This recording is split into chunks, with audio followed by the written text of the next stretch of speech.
And we're live. Hi, everybody. Hi, April. We saw that you were were backstage. We saw you popping. So thanks for being the first one on the live stream. And for those of you who are watching the replay, this is a live stream Paul and I are doing for our in anticipation of our Atlantic City Marathon, which is next Sunday. And we are going to talk about tapering and tips and tricks of the trade. More you than me. Oh, okay. Yeah, well, because yeah, we can talk about it later. But I don't feel like I'm tapering that much, to be honest. Which is, I guess, it's good. But Cool. so why don't you start us off introducing yourself for those who've been, I don't know, hiding somewhere and without access to the internet and don't know Sure. who I you feel are. like I've been hiding lately, but hey, everybody. My name is Paul DeVillo. I am a run coach. I am a YouTube host. My videos have been a little bit few and far between in the last few months, but I host the Dev Runner channel on YouTube, and you can find me on Instagram as well as the Dev Runner. And yeah, I'm an RRCA certified run coach, and like Suzie, I am planning to run the Atlantic City Marathon next Sunday, and it's been a while since I've been sort of competitive, so it'll be an interesting day out at the races, I think, for both of us. So yeah, I'm hoping Suzie and I can have an interesting conversation about what we expect out of next weekend's race, and maybe some things we can still do in the coming days to give it our best shot. And there you have it. Yeah, the haze in the barn. I mean, at this point, we're like 7 days before, less than 7 days now, because the marathon starts at 8 a.m. So Yeah, good point.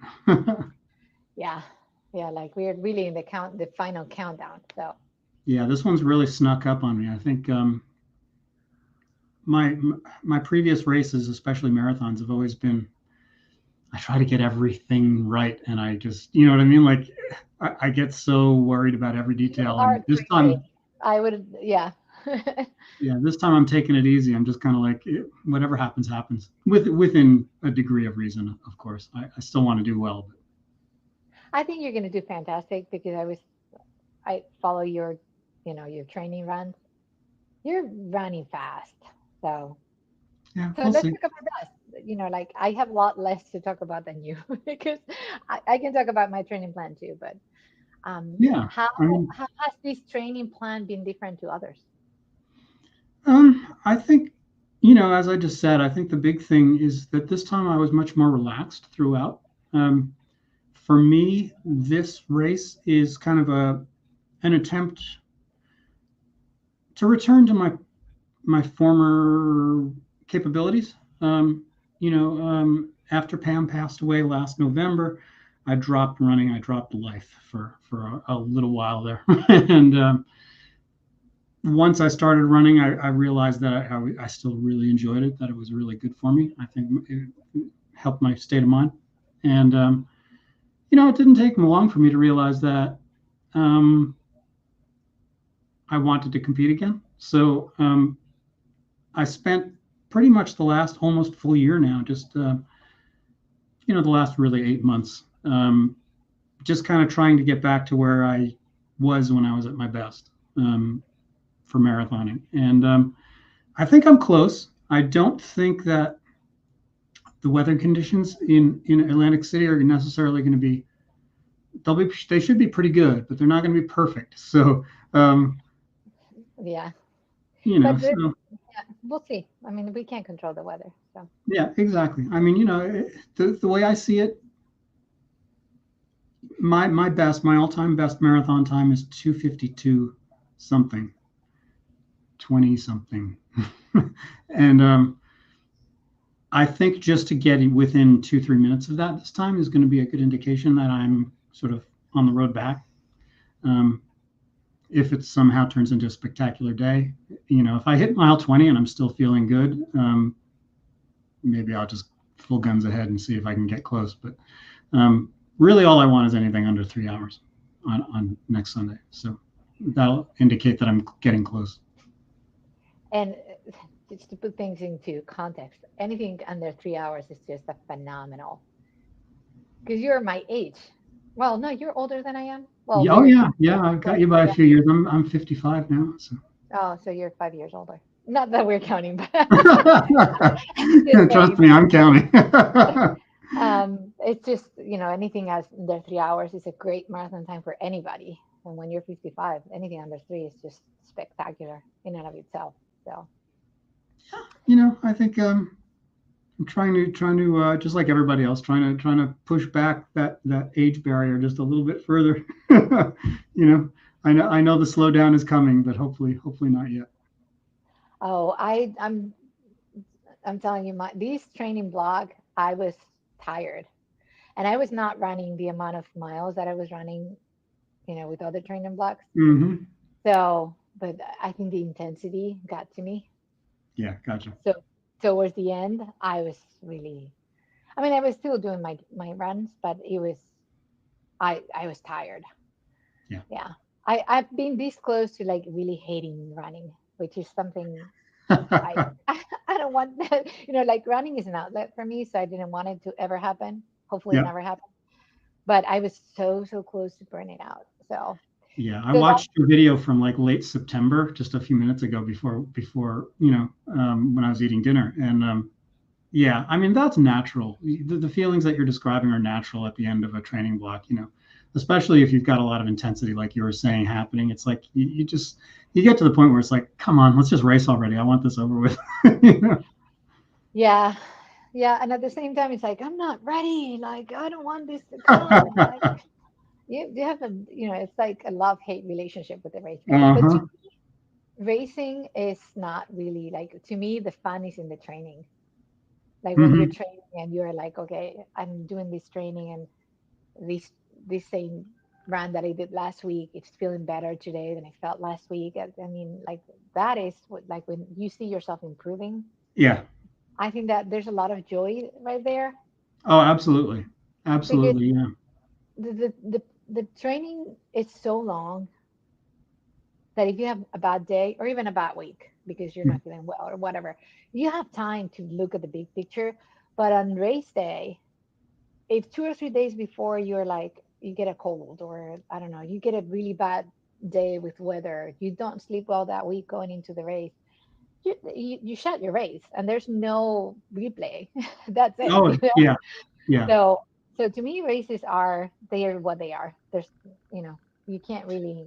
Yeah, it's a snapshot of the last, of that training cycle, really. I mean, and like you said, I mean, within a window of, you have to be reasonable with yourself. I mean, anything you run on any given race day for anybody, you have to realize that if it was perfect weather, if you had rested and hydrated and done everything right, maybe you could have run 2 minutes faster that day if everything lined up perfectly, or maybe you outperformed. Like you got to give yourself a Or couple maybe minutes on not. either Right. side of your finish Right. time to realize that you're capable of either.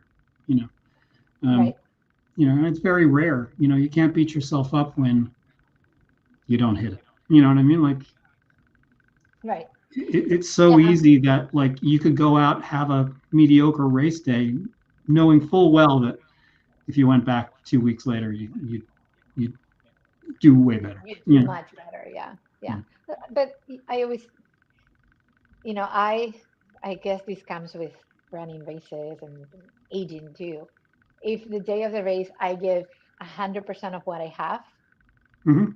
I'm happy with it. So if that day going into it, I have 60% in me, but I'm giving my all of that 60%, it is what it is. That's what my That's the body. win. That's the win, and everybody really needs to realize that. As long as I don't throw in the towel, we're good. Exactly, exactly, exactly. Yeah, there are days when you just go out there, even on training runs, long runs, or whatever, where you're only a couple of miles into like a 20 miler, and you're like, oh, this is going to be a bad one, and you just And grind through it anyway. Sometimes I racing don't, is like that too. I don't know if this happens to other, other runners, but for me, I never know how things are gonna go till I'm kind of like, even in a run. I've done long runs where I was like by mile two, I was like hating life, And then Hmm. at mile 4, you start like getting it's like your legs are going faster, and vice versa. Days that you're like, okay, I'm gonna kill it today.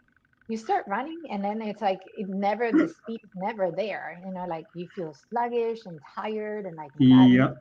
So I never know. Even when I run a race, I don't know how it's gonna go. Like I could be super peppy at the beginning, and then I am flat at mile 6. So Yep. I never know. And in terms of training, I could have a perfect training and then totally not do well, and vice Oh yeah. versa. Have a training that wasn't so good, and then do It a just really lines up for the race day. yeah. Like when I ran my 10K, in which I PR'd, I did a 5K time trial, and I did that 5K. I was so bummed because I was much lower than what I needed to do a PR. My PR was 59 minutes. So I was Okay. like, okay. So my 5K was, I think it was 58. Like, like multiplying the 5K. Extrapolated So out. I Yeah. was like, there's no way. This is a 5K. I'm gonna be like, I'm not gonna PR. There's no way. And then I beat my PR by 5 minutes. So you never and that training block was not really exciting to me. So Hmm. I just did it because I had to do it. It's like, okay, let's just keep going. Yeah. But I And wasn't sometimes just taking confident. the mental pressure off yourself is all that it takes. If you can relax on race day, people don't realize just how important that is. If you can get yourself in a state of, okay, mechanically, I know what my body needs to do to perform well. But if I don't allow myself to tense up, if your body is free, those tiny being tense when you're running, trying to run at your best,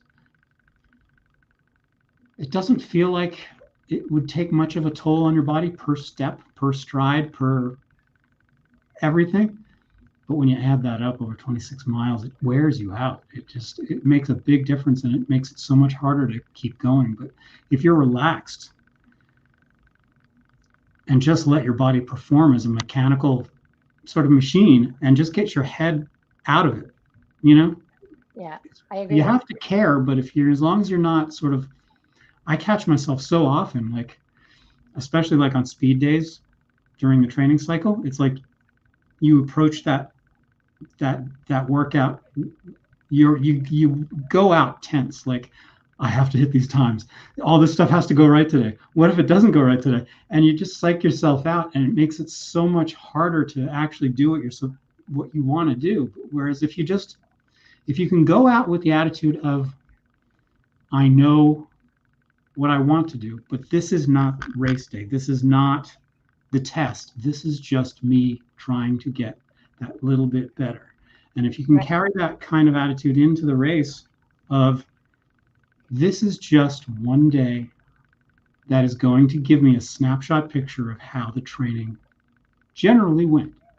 Like we were saying before, I might run 2 minutes behind what I'm actually really capable of.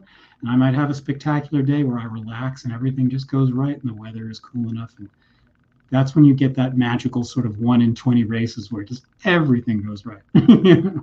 Yeah, but I mean, for you, you're talking about 2 minutes. For me, if I have a bad day, it could be like a 30 minute. Oh, no, Suffering. me too. On a I bad could day, be things like, go really bad. But no, if I have a bad day, so I'm just hoping.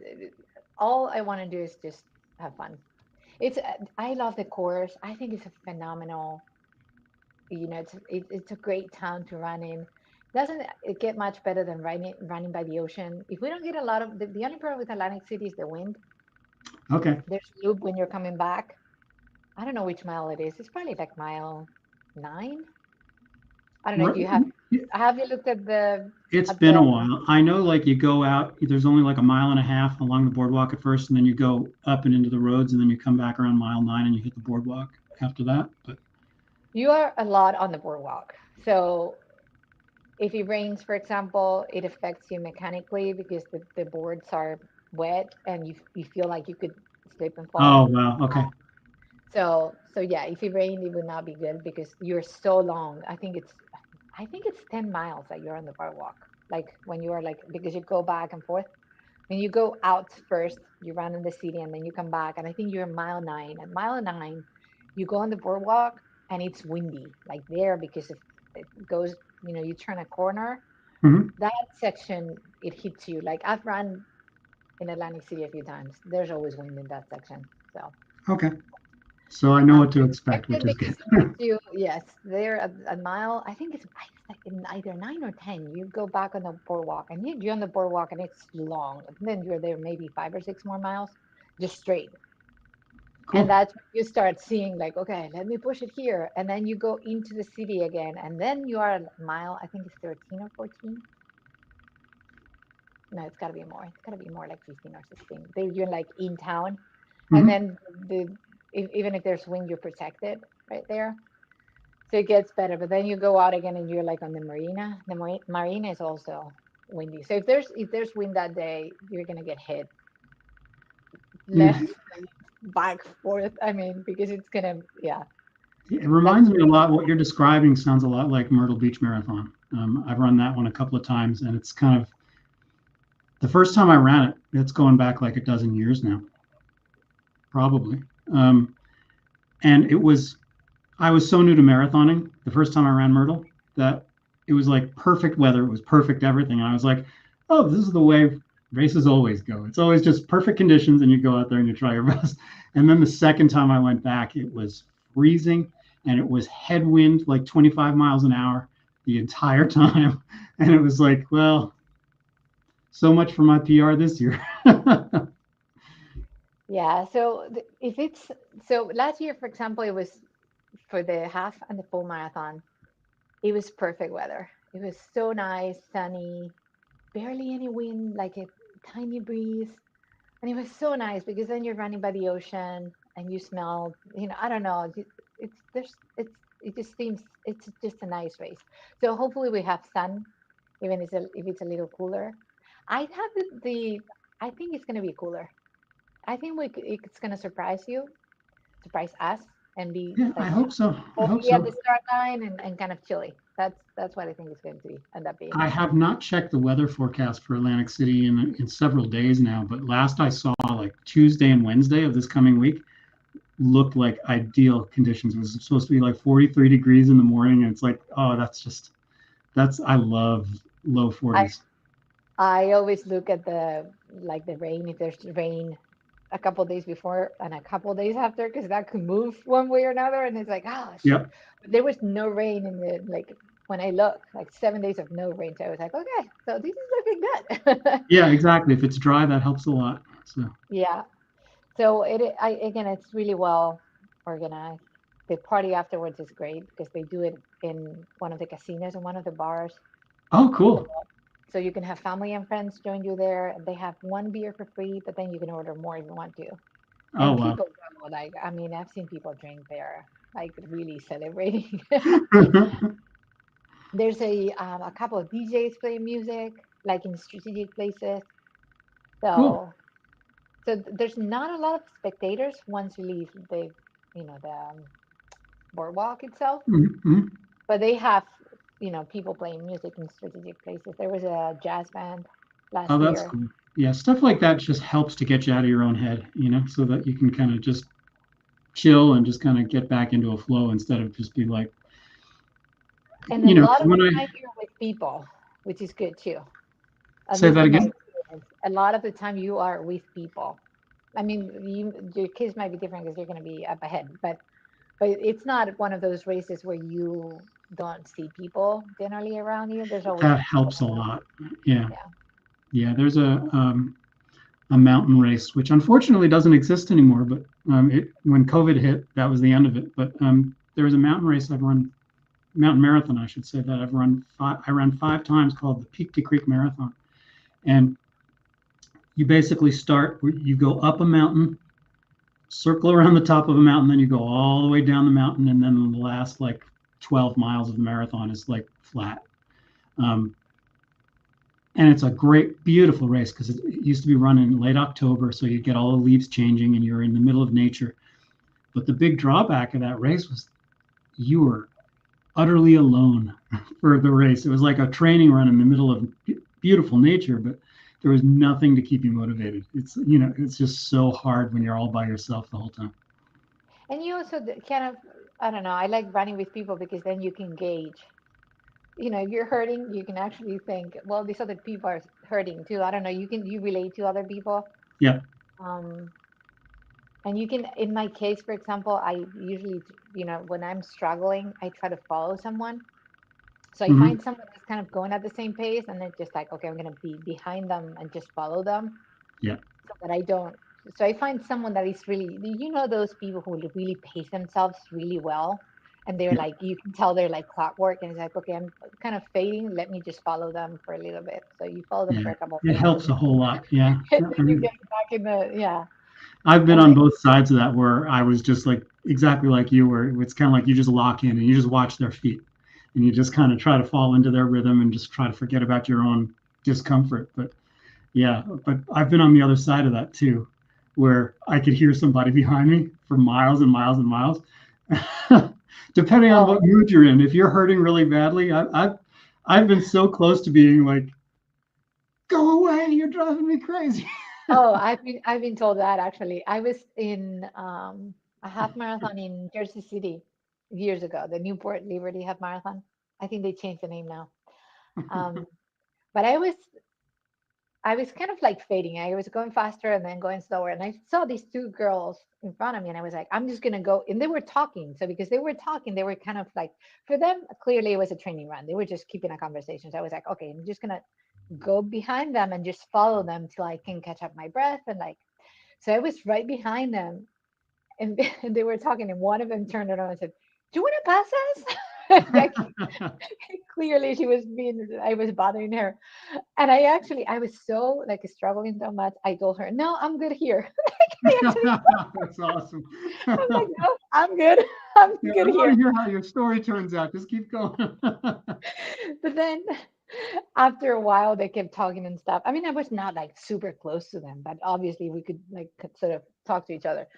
But I said, no, I'm good here. And then like half a mile later, I, my strength came back. So I actually passed them Oh, good and for you. finished See, that's with, exactly yeah. what that method is great for. You know, for everybody out there who's watching or will watch, that is especially like a marathon or an ultra runner. A good thing to remember is because it's such a long race. And even Susie, when you're out there, and a reminder for myself, the marathon is such a long race. You have to realize that even if you're struggling, if like say you get to mile 10 or 12 and you're having a really rough patch, don't let that psych you out, because you have to realize you're out there for such a long time. You've Yeah. got time to make adjustments. You can rehydrate, you can get some more fuel in you, and you can turn it around. Like, it lasts, you're out there for such a long time that just because it's bad now does not mean it's going to stay bad. If you make all the right moves and don't allow yourself to get dehydrated, and just keep on doing the right things, just because you're feeling bad at mile 12 doesn't mean you're not going to be feeling really awesome at mile 18.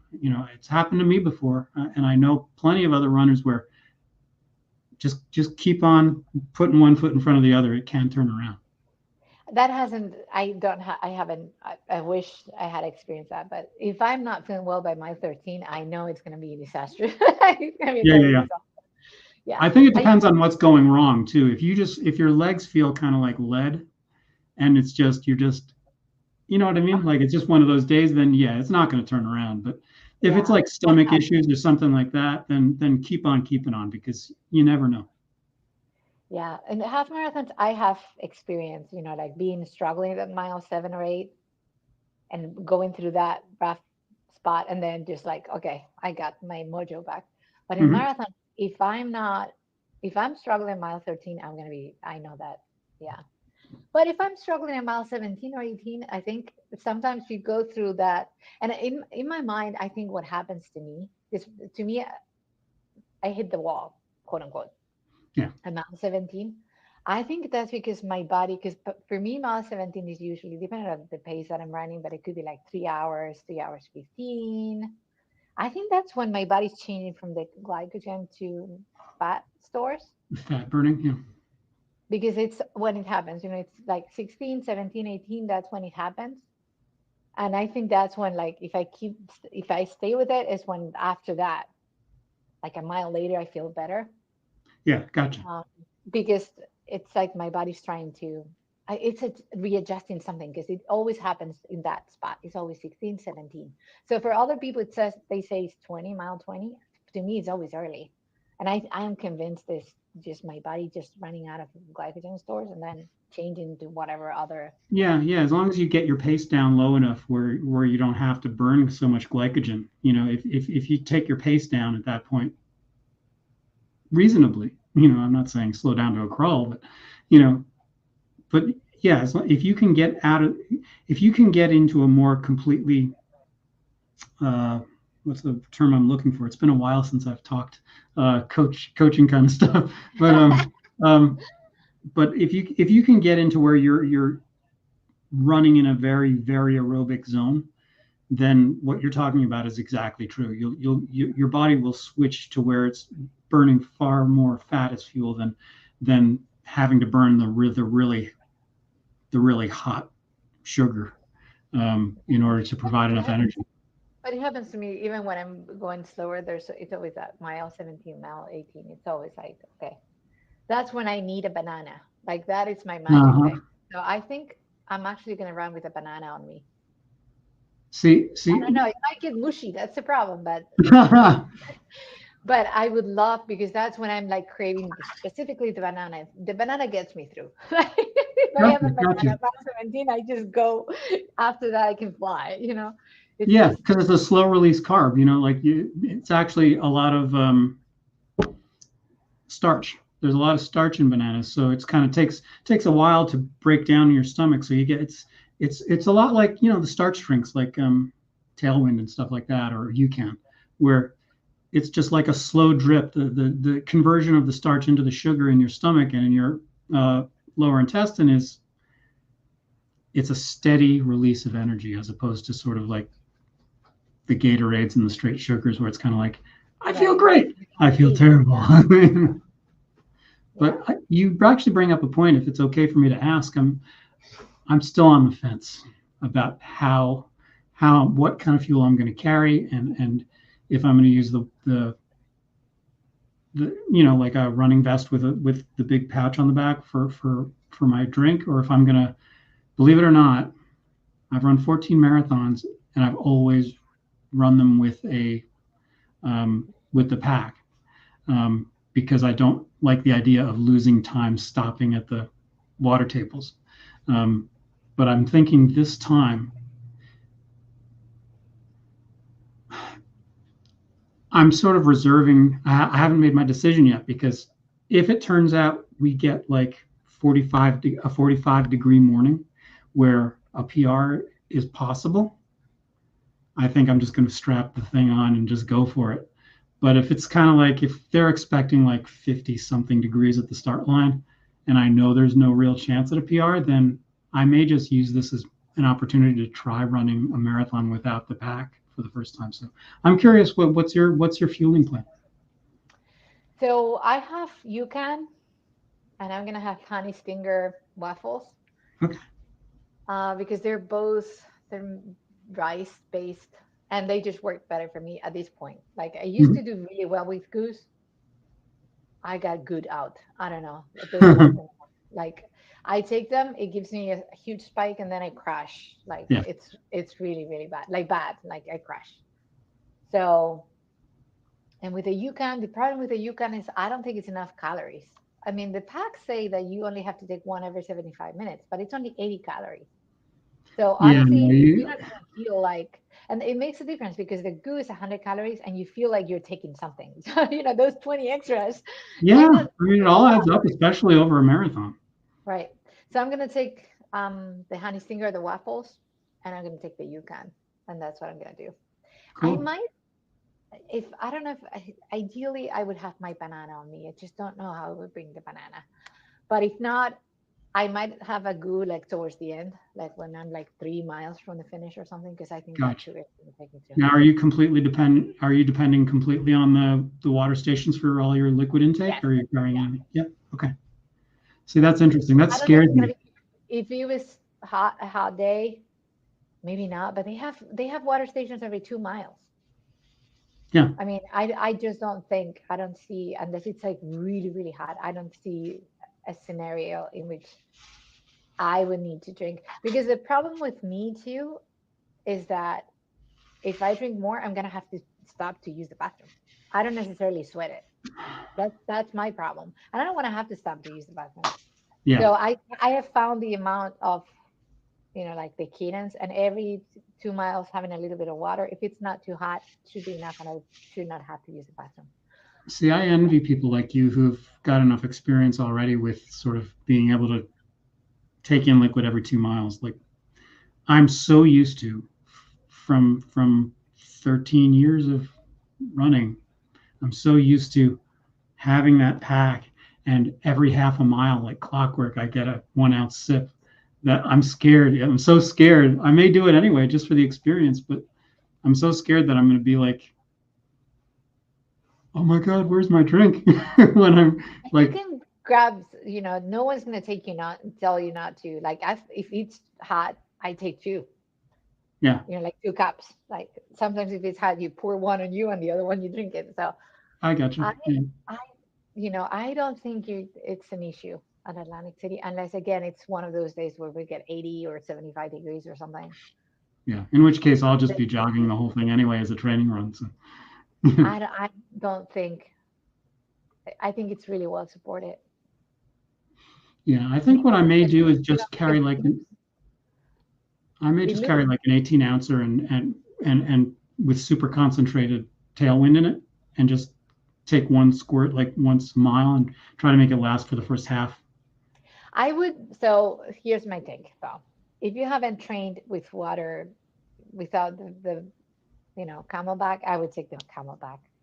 Yeah, It's too much to experiment with in a race, I think. yeah, yeah. I've done it. I've done long runs where I have looped around the house and drunk, like just Oh grabbing a yeah, bottle. yeah, So so I've done it. I mean, if it's too hot, I take the camelback. I don't do that but these days that have been a little less hot, it started getting cooler, like 3 weeks ago. I just I just go around and drink at the house. So yeah, yeah, yeah. I've done a lot of runs just with the handheld, and done the same thing where it's like every 7 miles I loop back and I just replace the bottle with another one. right. Oh, what does April say? So yeah, she's talking about fueling. I'm planning to use salt tabs because my tummy hates most hydration options at basis. I don't take the hydration like I don't like Gatorade. I don't like Powerade. I don't do well with them, so I just stick with water. That's why like I'm thinking I'm gonna need to carry on me like you bring up goodbye because goo has electrolytes, but Mhm. Yukon doesn't have electrolytes. That's So interesting. That's interesting. So Yeah, I mean, it probably would be good to carry like two goose or something like that. yeah. For me, my gel intake is once every 4 miles. So I'm gonna have. I take one before. I take one that's just a ridiculous overdose of caffeine before 10 minutes before the gun goes off, and then it's at 4 miles, 8 miles, 12, 16, 20, and then I take another one at 23 just so I can try to pick up the pace for the last 3 miles. But That one is important, the one at 23, because then it gets you through. So April saying we'll be using honey finger waffles. You know how much I love them, April. I When love I those was things. in Disney, I Absolutely, was I eat them as snacks, just hanging around the house. oh, they're so good. In Disney, they put them in the runner's box. So people save them for the following morning. Like they give Oh, them to I people got you. across the finish line. So people, I saved mine for the following morning. So you can have it at the corral. Got you. You can gels and bunk breaker chews. I'm gonna return the bunk breaker chews to you, April. She sent me a pack with a lot of goodies. And I don't like chews, the texture. Yeah, So I've used them before, but I kind of like just getting it over with and just squeezing that gel into my mouth and I getting think it there's done. a place for them. It's just that I don't like the texture of having them in my. It's just I just can't. but I think because if you're chewing on them, the sugar is released slower, and when you have the gel all at once, I think Mm, so. yeah. So I think there is a place for them, but I just can't. I've tried, but I just Yeah, can't. I'm with you. I'm with you. So Yeah, is April running at Atlantic City as well, or she's running the half. super She cool? she and Lynn are running the half, and you and I run the marathon, and then Cool. Yeah, I my guess. friend Ayapa, who's traveling with me from here in North Carolina, is going to be running the full as well. He's going to be somewhere right around the 3 hour mark if all goes well for him. So we'll see. Oh wow, that's awesome. Yeah, it's going to be an You exciting guys day. can make, although there's fast runners in Atlantic City.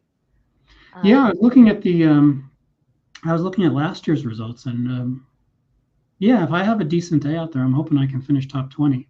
But to me, that's just kind of like I can't control that, so I don't even worry about it. You know. yeah, but it's very difficult to because people in Atlantic City, like the half marathon, there's gonna be someone who gets in at like 104, 105 in Atlantic City. Like Yeah. there's people really fast.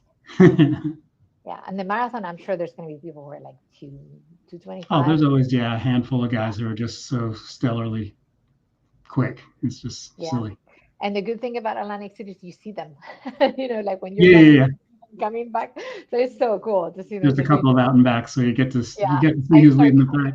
like when's the first woman coming? Yeah, It's yeah, so yeah. distracts my mind too. So So I want to ask everybody this. April, you're in on this. Anybody who's been to Atlantic City before, I need to know the second I cross that finish line, whether it's a disastrous day or the best day ever, I am making a beeline to. I want the best burger in town. So where do I go to get that? I don't know. There's got to be places. Did you receive? They sent. Was it an email? They sent like with a discount. Oh no, it was on Instagram. With your bib, they give you discounts in certain places. Oh, cool. So it's on their Instagram. Okay, I'll check it out. Yeah, and it's like 10% discount at Landshark, 10% at like Maritavale, but there's gotta be a burger joint in Atlantic City. There's good restaurants in Atlantic City. Oh yeah, you'd think, Not especially like yeah, one of the casinos would probably have a pretty good at oh least yeah, steak or something. But yes, there's gonna be a steakhouse for sure. So April's saying when I bunked on a 14 miler around mile 8, a friend gave me some salt dabs and they took care of the cramps quickly. Much easier than a lot of liquid sloshing around my tummy. Yeah, and sometimes it's just the salt dabs. I agree. Yeah, yeah, depending on if you're cramping, April, another thing to think about is the little. They've saved my life before. Those little tiny bottles of pickle juice. It takes about 60 to 90 seconds for that to literally annihilate that pain. So, I should put something in a yeah and bring it with me because I have cramped in Atlantic City because of the boardwalk, the how you are the stepping bounce back basically. from the boards. Yes, that could Mhm. make you cramp somewhere because it Mm, destabilizes you a little bit. Yeah. So okay. it is you get that bounce back and you feel like it's really interesting. You feel like you're running faster, which you probably are. You get that bounce back, but Yeah, it yeah. just so destabilizes you. Yeah. When I It's did, interesting. was it last year? I think it was when I did April Fools. I ended up running on where the boards join because it's where they're the most stable. Like they're kind of, otherwise, you're always kind of on a tilt. It's Oh, not a okay. big Gotcha. tilt, but you're kind of on a tilt. So I tried to base, like go in there, like kind of in the middle. So Okay. it's a good idea to have the pickle juice because it's not because of salt, but it's going to be because of I mean, Yeah. I For think it, me, because I sweat like it's scary how much I sweat when I run. Um, so for me, when I cramp, it's always because it's a warm day and I can't keep up with my hydration. Um, and when I cramp, it's always this. It's always in my upper hamstrings. That's always the first thing to go. Um, and the Kiowa Island Marathon in South Carolina 2 years ago, I think. It was a really warm day. It was like 75 degrees, and it happened. And the only thing that allowed me to finish that race was that little bottle of pickle juice.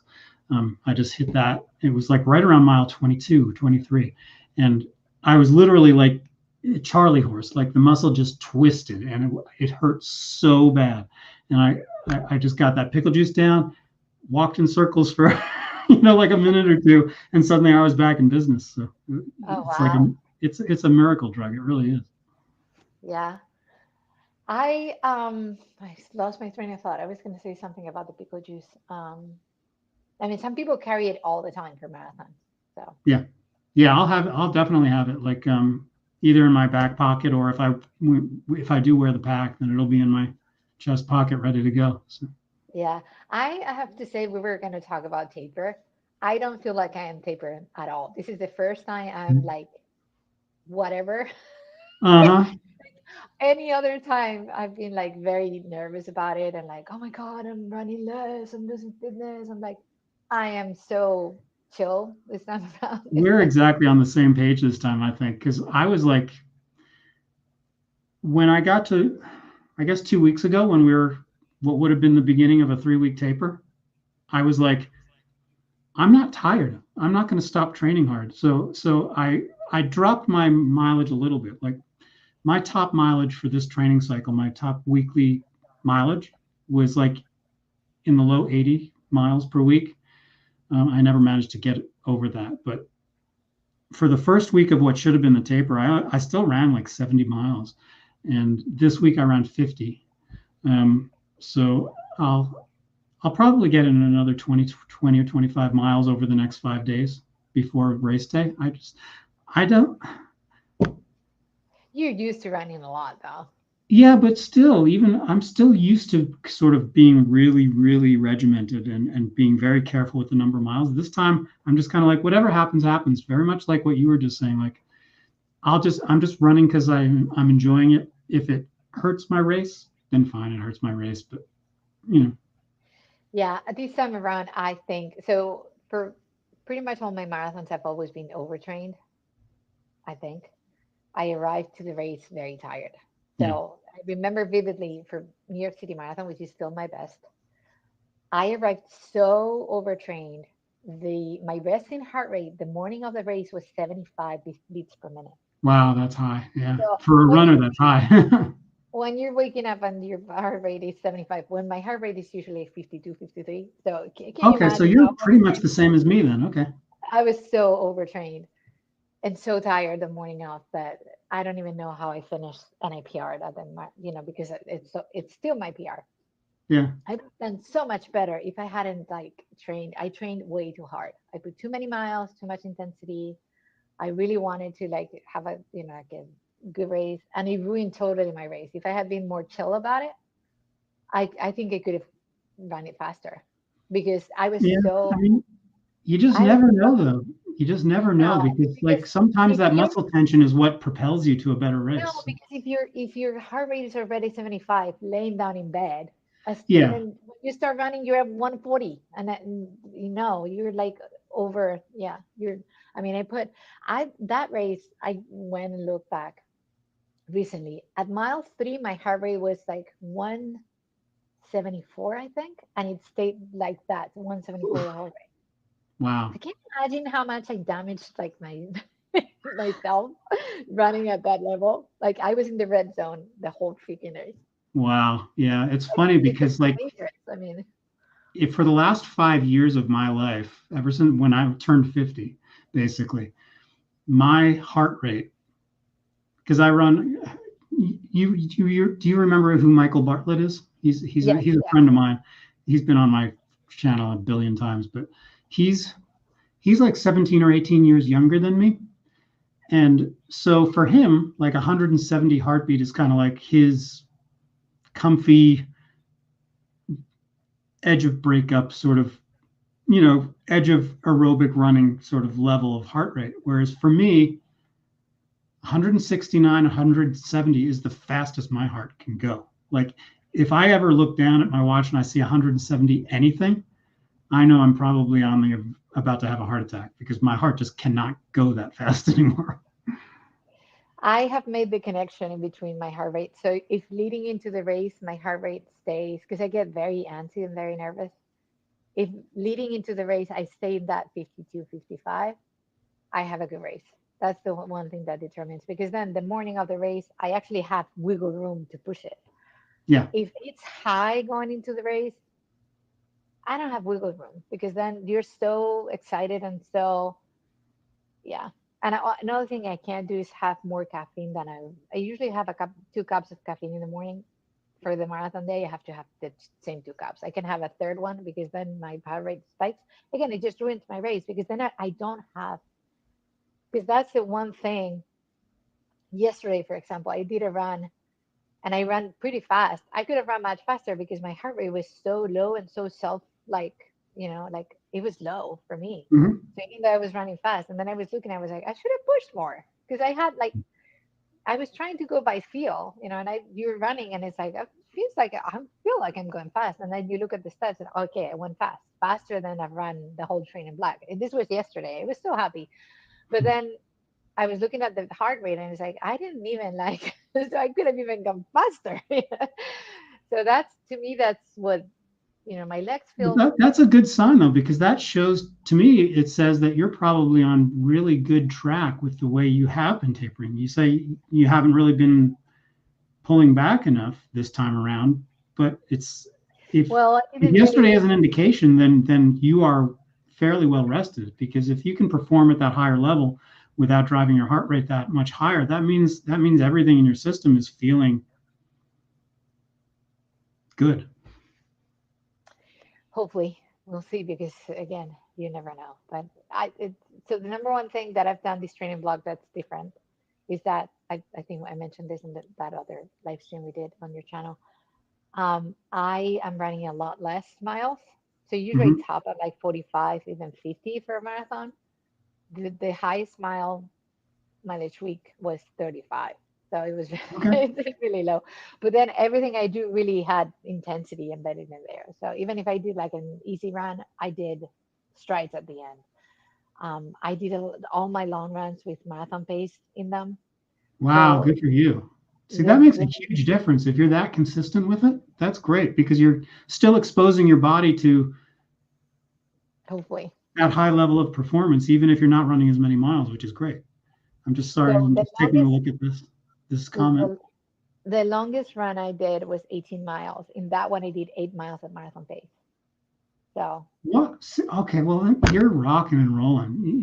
but Like, again, my training has not been like, I haven't put like, the miles haven't been there. Like, like generally, it's just that but you I've have to been think of trying this though. You have to think of this.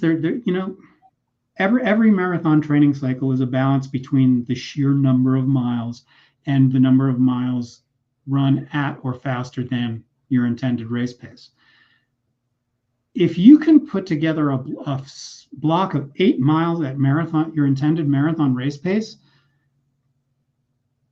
you're in good shape. Like, I don't ever like to prescribe to anybody more than 10, or if they're really feeling good, I'll push as high as 12 miles at marathon pace in the midst of a long run. And even then, with that said, I will rarely assign, okay, go out, run 4 miles, warm up during this long run, then give me 12 miles at marathon pace and then slow down again. I'll break them up just to stop your body from being just getting hit so hard, because that drains your system and takes a Oh, couple of I weeks to didn't. get I back didn't do the normal. 8 together. I did four, two easier, and then another four. Okay, So, good, good, good, so good. I didn't do the 8 together, but I did 8 in that 18 miler. But then I did a 16 miler with 8 at marathon pace, and I broke them into, like, I did 2 marathon pace, 2 slow, 2 marathon pace, 2 slow, 2 Okay, marathon pace. so you're doing smart stuff. Smart stuff. Yeah, you're good. I think you're going to surprise yourself with a good performance on Sunday. Hopefully, we'll see. Again, but I haven't put. So that's the only thing that makes me nervous. I've had a good training block, but I haven't put the miles that I'm used to, or that everybody says, oh, you need to run at least 45, 50. No, I have been There's at a different something rate. that you need to keep in mind too. A lot of what you just said applies to people who are sort of marathon beginners. It's like one of their first 3 times they've ever run a marathon, where like you want to drive people into a certain range of weekly mileage, because if your body doesn't have that sort of long-term memory of having been exposed to that kind of mileage over and over again over several years, then it's much more important to sort of, like you're saying, get to 45 miles a week consistently for several weeks in a row, get to 50 miles a week, blah, blah, blah. If you've been there several times and then you go through a training block where you take your mileage down, if you keep doing that training block after training block, yes, you will kind of detrain. You know, your body will kind of not perform as good. But if you just do that one time out of several marathon training blocks, your body has already got sort of the built-in capability. Um, and I think for me, We're it's the gonna see same if it thing. works very soon. You know, like for me, it's the same thing. For me, this is relatively low mileage for a marathon training block, but I'm still seeing pretty good, you know, my times when I'm testing myself are there. Um, Right.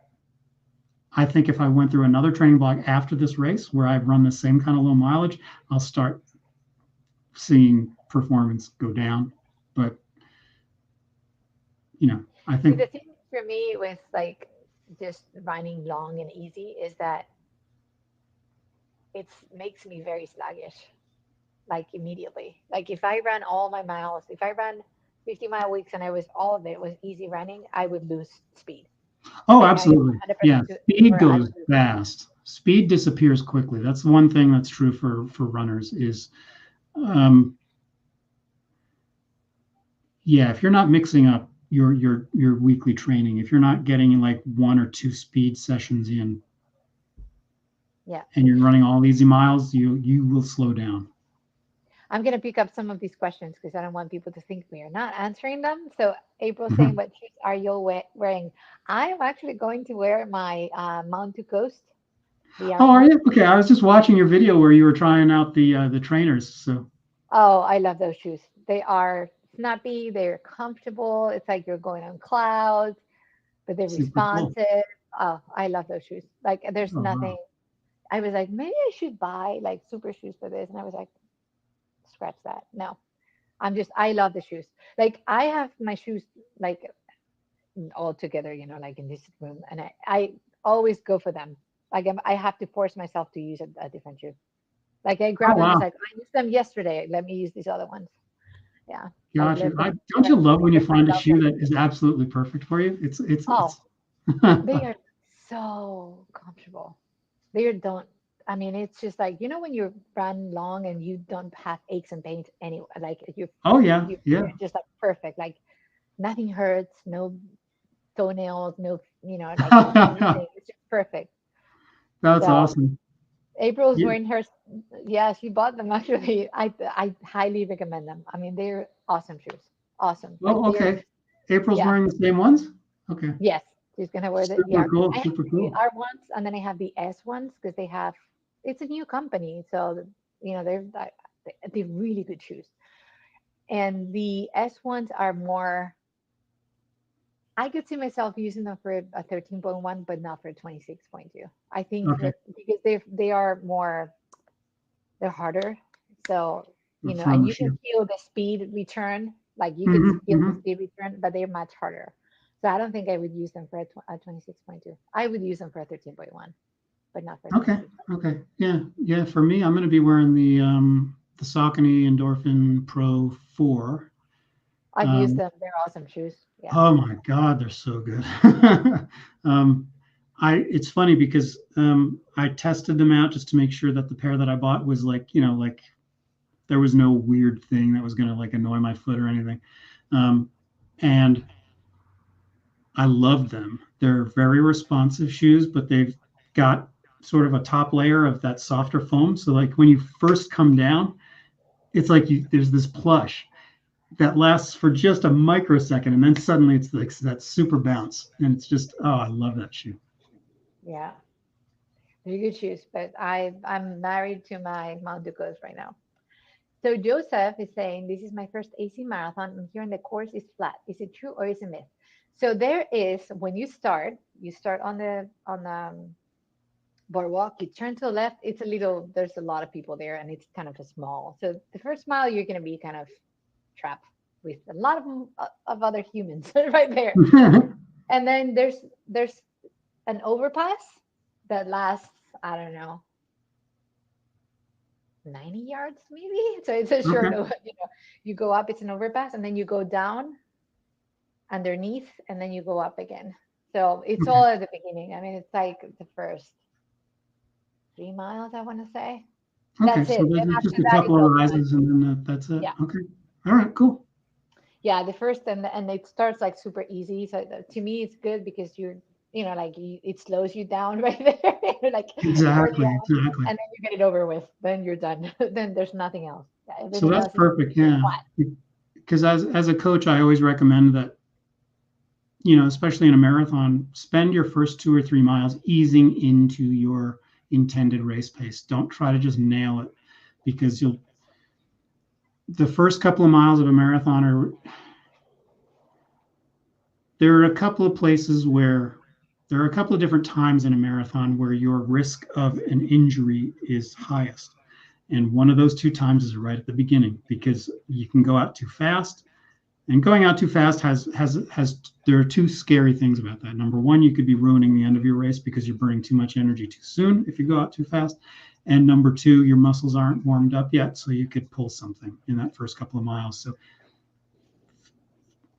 go out with the intention of the first 2 or 3 miles being 10 to 15 seconds slower than your intended marathon pace, and just slowly approach marathon pace, and you'll be much better off. The first mile, and again, this might be different for you because you're going to be like at the beginning. For me, I'm going to be towards, like kind of in the middle of everybody.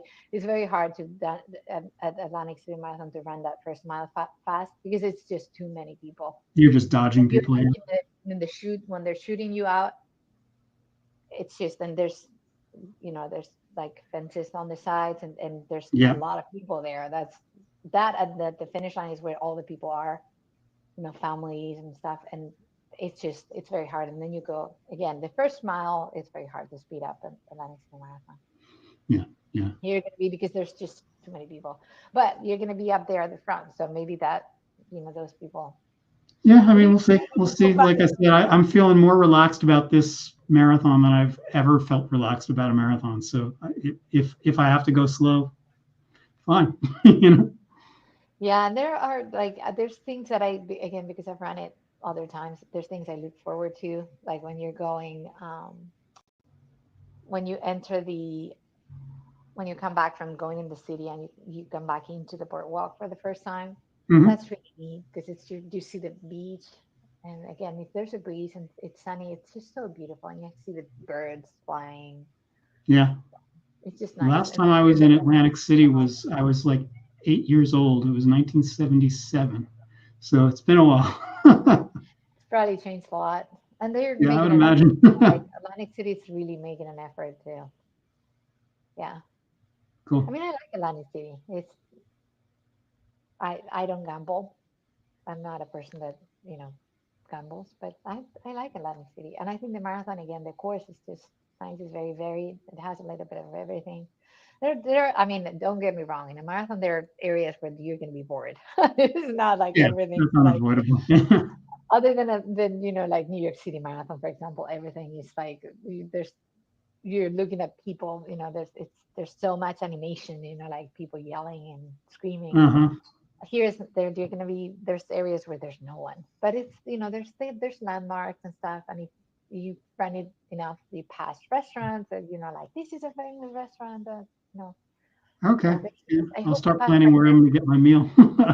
there's an elephant that's called Lucy. So when people run by Lucy, they're like Lucy. Like it's just Cool. the famous. There's this huge elephant. It's like in a restaurant, like they have it in the like in a yard. It's just this, Uh, and it's a huge. You can't miss it. It's a huge elephant. all right. That All right. that I'll keep my eyes open. so, you're looking forward to certain things. It's like, oh, we passed Lucy. We're gonna turn around. Yeah, Cool. so it's kind of, and then you go through the marina. Part of the marina is nice. Another part is not as nice. But it's just it's an entertaining course. I like Atlantic City. There's Good. Yeah. Yeah. Yeah. I'm looking forward to it. It's been one of those races where I've been kind of eyeballing it for like 5 years, and I'm glad I finally pulled the trigger and decided to go. And there's so many hotels and things to do and stuff that I feel like in other, like you can do the Delaware Marathon, for example. And you go to Delaware, stay overnight. There's nothing to do really in Yeah, yeah, Delaware, yeah, yeah. But here, at least you can go the night before. You can go, I don't know, grab a nice dinner, or after the marathon, you can grab Yeah, I'm food. gonna get up there. IOP and I are gonna get up there on Friday night because I want to have like the full Saturday to just literally just chill and just like stay off my feet. And then we're gonna stay Sunday night until Monday morning so that we can just like kind of do whatever we want, take our sweet time, get back to the hotel room after we get like a big meal and just kind of chill. So, oops. Um, So one so it should be question a for fun you. weekend. Go ahead. Yeah. So I still have to talk to Lynn and April, obviously, because I'm with them. But I think we're probably gonna do a meetup at the expo Saturday, maybe like 3 p.m., something like that, or 2 p.m. So, Cool. but I'll let you know how so that we can, Yeah, we'll on figure something out. yeah. The expo is small, but it's nice. They give you a lot of goodies for such a tiny. I mean, it's a small thing, but all the merchants there. They're like the vendors are giving things out. Dick's Sporting Goods. They have these water, like the ponchos, and they Oh, okay. fit in like this tiny little bag. I grabbed last time I was there. I grabbed 3 or 4 because Oh, they were wow. like, they're really nice and they fit. They're nice quality. They fit in this tiny little bag. So they're really. I mean, once you get them out of the bag, though, it's very hard to put them back into the bag. So that's Yeah. why I got 4. But because the year before I got 1 and I used it and then I could not put the poncho back in the bag. I was like, now I have to throw this away because then it's a big thing. Yeah, I'll just put it in a sandwich bag or something. I don't care.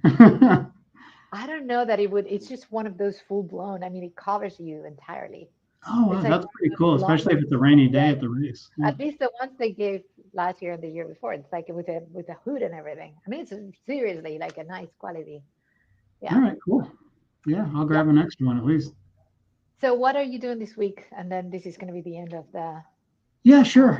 Um, Yeah. Yeah, for everybody who's watching or will watch who's running AC or any marathon for that matter, when you're a week out, the general the general advice I like to give out is if you haven't already started overhydrating yourself, start now.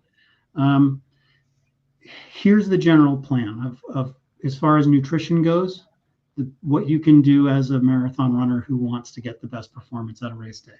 Um, if you haven't already, if you are a caffeine person who just uses coffee and caffeine in life just to get through life, don't cut it out because all you're going to do is give yourself massive headaches and just make your system wonder what is going on.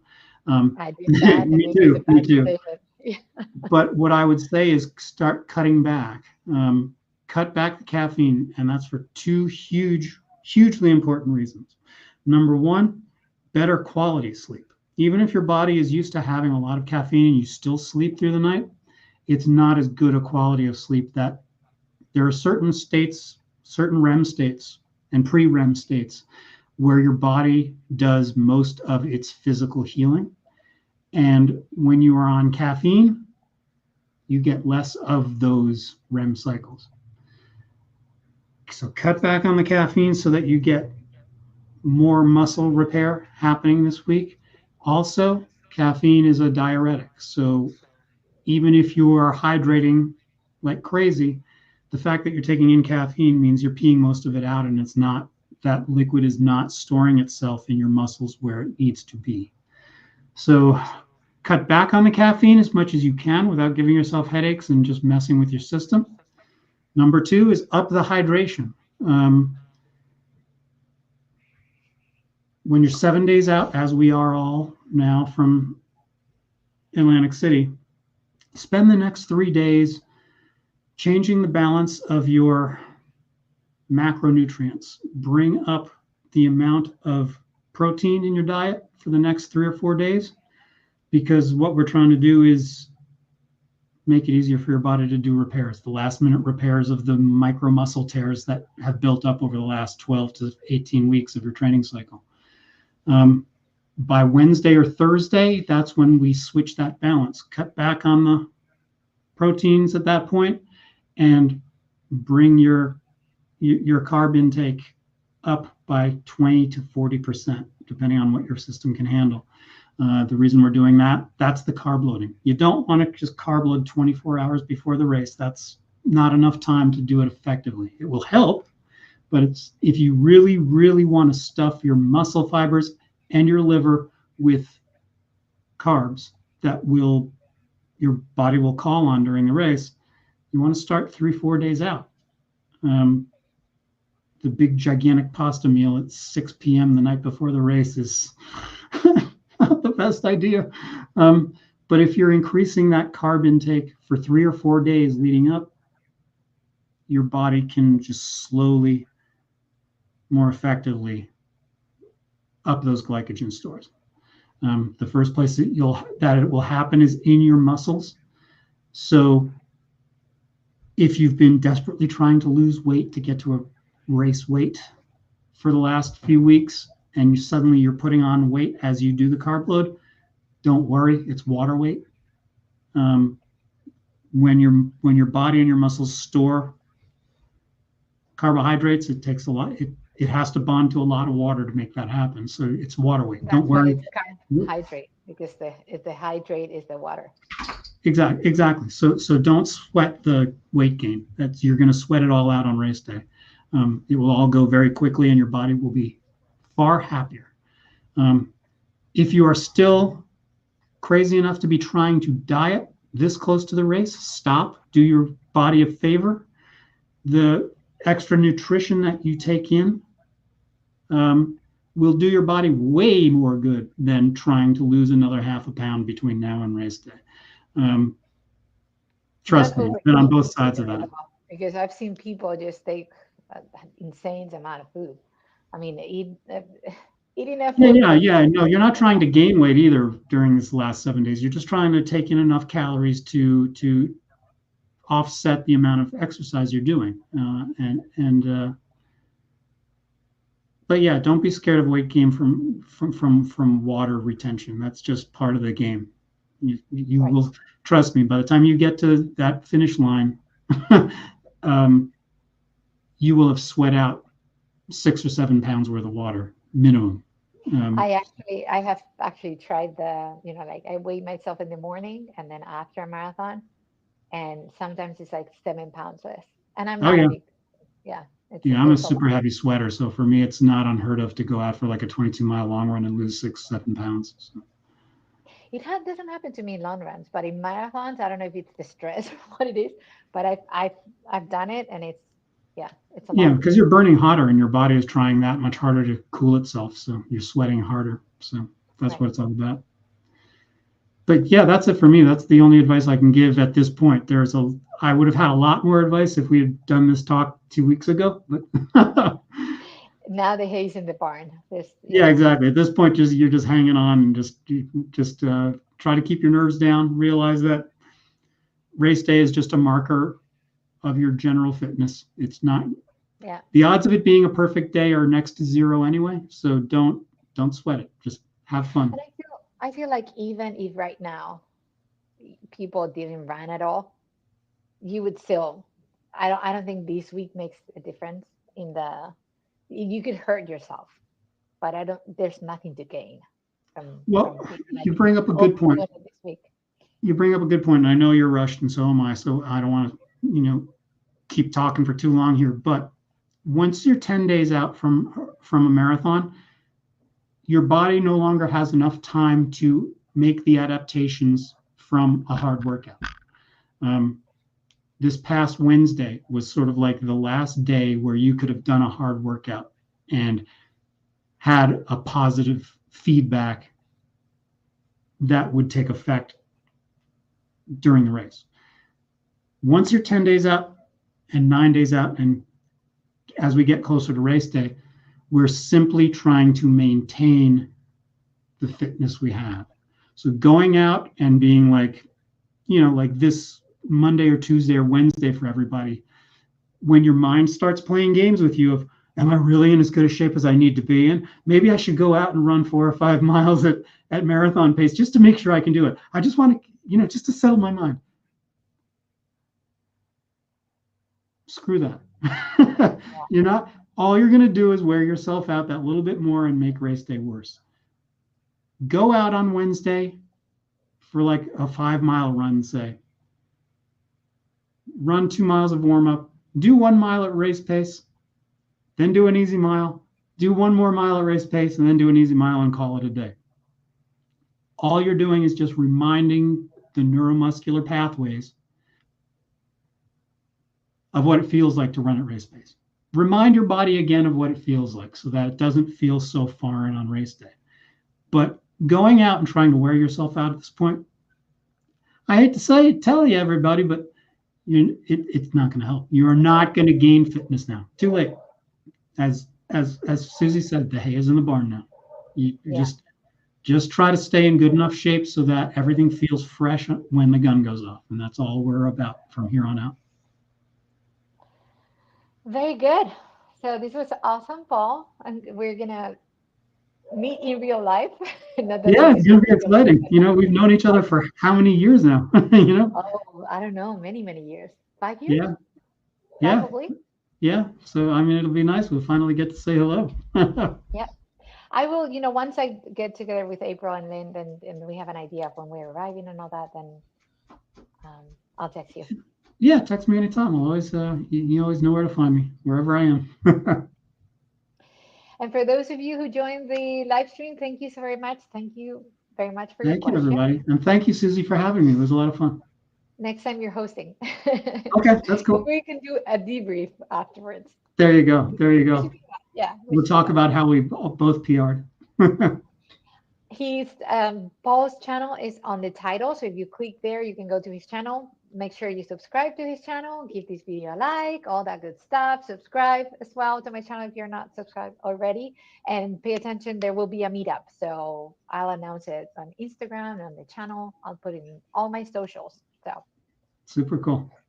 okay, have a good night, everybody. Thanks, everyone. Thank you.